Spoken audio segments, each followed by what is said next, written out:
I'm convinced my parents despise me, and I'm not just being dramatic. As a teenage guy, I know it might sound like I'm blowing things out of proportion, like many teens do. But my situation with my parents doesn't need any exaggeration. Other adults in our extended family, from both sides, have supported me and even confronted my parents about how they treat me. The things they hold against me go back to when I was a toddler. I had 2 younger siblings then, and my parents were consumed with caring for them since they were both infants. My siblings were born less than a year apart, which made me jealous and caused me to act out. Even back then, family members warned my parents they were shuttling me between too many relatives, and that at least one of them should spend time with me. My parents ignored the advice. They either sent me to stay with different family members or left me to entertain myself all day.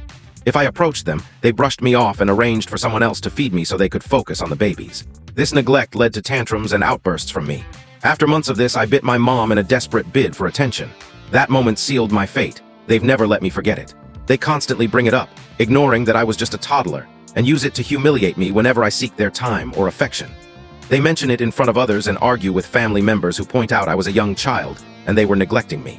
Whenever they buy things for my siblings but not for me, their excuse is that I bit my mom, and my siblings didn't. They'll say, "Why would we reward someone who bit their mother?" One family member reported them to child services over their treatment of me. Nothing came of it, but it infuriated my parents. We don't know who made the call, but it was likely someone in the family, as they've all defended me and regularly check on how I'm doing at home. My parents nearly cut off contact with both sides of the family after the report, especially since they relied on them for free childcare, but they stopped. I'm excluded from family outings like beach trips or amusement parks because I bit my mom as a toddler. They still demand apologies for it. I've lost count of how many times I've said sorry, even though I don't remember the incident. It doesn't matter to them. They also accuse me of wanting to harm my siblings or get rid of them, claiming I'm selfish. Once my dad said this in front of my grandma, his mom, and she tore into him, saying any decent parent would be ashamed of neglecting their older child and wouldn't hold a toddler's words against them. She told him those feelings were a reflection of their failure, not mine. All my grandparents have offered to take me in, but my parents always refuse. Family members have questioned why they reject these offers when they clearly don't care for me, and I suspect they enjoy punishing me for my toddler behavior. Their treatment has also strained my relationship with my siblings. They're close with each other but treat me poorly, and I resent them for being favored. I'm bitter that they have parents who don't hold grudges over childish actions, and I dislike them for mistreating me too. Last week was my sister's birthday, and the family gathered at our house. My parents were especially harsh because I received some school supplies from relatives, and they resented anyone helping me. My grandparents tried to intervene, but I finally spoke up and asked my parents why they hated me for things I did as a toddler, pointing out it was their poor parenting that caused my behavior.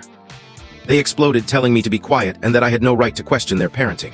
The argument escalated until my grandpa, my dad's father, started recording it, and my grandma, my mom's mother, tried to call the police. My parents backed down when they realized the situation was getting serious. My grandparents wanted to take me with them, but my parents threatened legal consequences and said they'd ensure the family never saw us again if they interfered. I stayed to avoid trouble for my grandparents. Speaking up made things worse, and this past week, my parents have been more hostile than ever. I dread having to endure 2 more years of this, but I won't risk my grandparents or other relatives getting into legal trouble. I'll only leave if I'm officially removed so my parents can't retaliate. Was I wrong to confront my parents about their hatred? No, you weren't wrong. You were a toddler, and biting is something many kids that age do.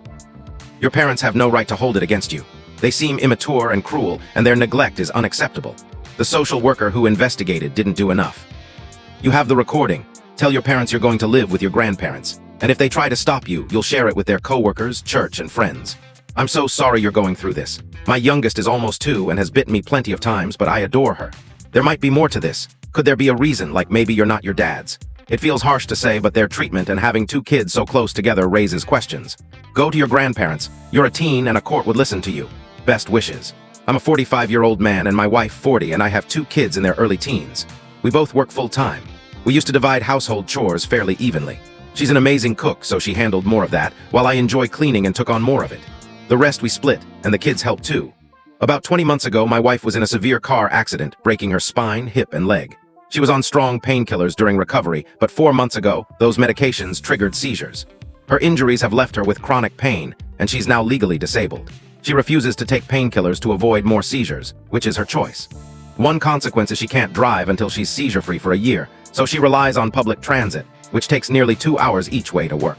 We've looked into ride-sharing, but it's not feasible. My job helps cover bills, but I'm not career-driven like her.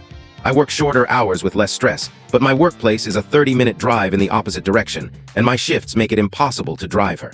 Lately, I've had to take on most household tasks. She leaves at 6 a.m. to be at work by 8 and gets home between 6 and 7 p.m. Her high-stress job is important to her. And as the primary earner, she doesn't want to switch careers. This means I handle chores she used to do. She often falls asleep by 8 p.m. and does minimal tasks on weekends, like meal prep and laundry, citing exhaustion and pain. We live in a cold, wet climate, which she says worsens her pain, but moving isn't an option now. Over the weekend, I asked her to contribute more, as I'm exhausted from doing everything. We argued, and she suggested we let some things slide, calling me a perfectionist. I admit I can be particular, but I think she could do more, especially in the evenings and on weekends. I understand she's tired and in pain, but the accident was nearly 2 years ago, and I feel she's using it as an excuse. She might be able to drive again in 9 months, and she says we need to adjust to this new normal until then. Am I wrong for not being more understanding? No, you're wrong.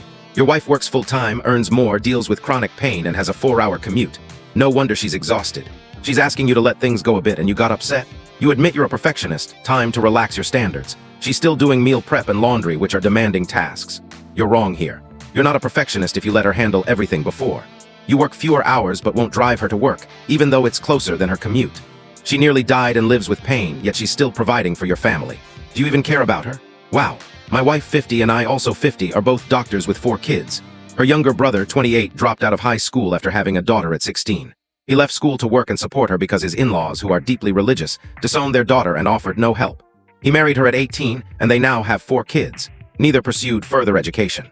He works in construction, and she's a stay-at-home mom. All my wife's other siblings are successful. We rarely get time off, but in August, we took 2 weeks for a family vacation to Europe. Her brother asked if we could take his 4 kids along, saying we could afford it. My wife declined, explaining it was our family time and managing 8 kids would be too much. He begged, then asked if we'd fund a trip for his family. I got angry and told him we're not his bank. He argued it's unfair his kids see their cousins enjoying things they can't. I said life isn't fair, and they need to accept that. We're the only family he's close to, as we live in his hometown, while other siblings are scattered across the country. He called us arrogant and complained to his siblings, but none offered help. My wife feels guilty, saying he's hurt watching his kids miss out. I told her she can help if she wants, but I won't. Am I wrong? Your brother-in-law was bold to ask you to pay for his kids' trip. Everyone grows up seeing others have things they don't. That's life. He's wrong for expecting handouts, but your judgmental attitude about his education and ruined life makes you wrong too. He's not entitled to your money, but you're not entitled to belittle him. I respect him for raising his kids instead of abandoning them. Praising him for not abandoning his family sets a low bar. Having more kids when they could barely afford the first is irresponsible. You're not wrong for refusing, but your harsh words were uncalled for. Can you take my kids to Europe too? I'd have laughed and walked away. I'm a 29-year-old woman and my bedroom window faces the front yard. During the day, I keep the blinds half open to let in light for my cats. From the street or yard, it's hard to see inside clearly. Because of this, I often walk through my room in underwear or partially dressed to reach the bathroom, though I avoid being fully undressed. Recently, my neighbor's twin boys, who seem to be preteens, started peering into my window. They don't just stand in the yard, they press their faces and hands against the glass. I think they initially came to see my cats, but now it feels like a game. When they spot me, they run off giggling. I've caught them multiple times and asked them to stop, but they just laugh and flee. I've also talked to their parents several times, but they dismiss it, saying, they're just kids, and if I don't want them looking, I should close my blinds. Allowing your kids to trespass and peek into someone's home is wrong. They're young, but it feels like an invasion of my privacy. This went on almost daily for months until last week. I walked into my room, heard the kids outside, and noticed a creepy demon mask my boyfriend wore to a Halloween party. I got an idea. I stood by the window wearing the mask for about 20 minutes. When I heard their footsteps, I waited until both boys had their faces pressed against the glass. Then I jumped out, mask at their eye level, and let out a loud, deep growl. I've never heard those kids scream like that. They ran home crying. Minutes later, their mom was at my door calling me cruel for scaring her kids. I told her I'll do what I want in my house, and if her kids don't want to see it, they should stay away from my window. It's been a week, and the boys haven't come near my yard. I'm not sure if they're scared or if their parents finally stepped in, but I'm relieved. I felt justified, but everyone I've told thinks I went too far for young kids. Am I wrong? No, you're not wrong. That was brilliant. If the mom complains again, tell her there are consequences when parents let their kids trespass and act like peeping toms, which could lead to legal trouble as teens or adults. The kids being kids excuse is nonsense. I never thought to spy on neighbors as a kid. That's odd behavior.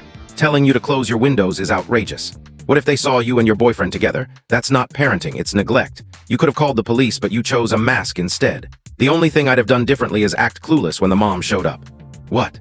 I wasn't in my room for the last hour.